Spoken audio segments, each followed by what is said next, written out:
1,84,000 kilometre. वा वा, thank you. माहिती पाहिजे, माहिती पाहिजे. बाबासाहेब आंबेडकर म्हणाले, जो देश आपला इतिहास विसरतो तो देश कधीच इतिहास घडवू शकत नाही, अन्यथा चुकीचा आणि खोटा इतिहास सांगून तुम्हाला गुलाम बनवलं जातं. चंद्राचं, गुरुचं, शनीचं, मंगळाचं अंतर जर माहिती असेल तर आपल्याकडे गुलामगिरी संपणार ना.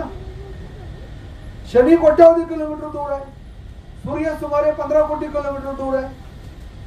आता मला सांगा, 23 कोटी किलोमीटरचा मंगळ त्रास द्यायला पृथ्वीवरती येईल का आपल्याला?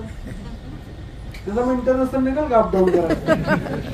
त्रास द्यायचा म्हणलं तर अनेकांच्या पत्रिकेत असतो ना, त्याला किती वेळा यावं लागेल. आणि इस्रोवाले आणि नासावाले सोडतील का त्यांना खाली?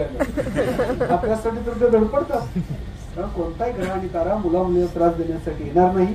पत्रिका पाहण्यापेक्षा आपण काय पाहिलं पाहिजे? मुला मुलींचं शिक्षण पहा, कर्तृत्व पहा, गुणवत्ता पहा, याची गरज आहे.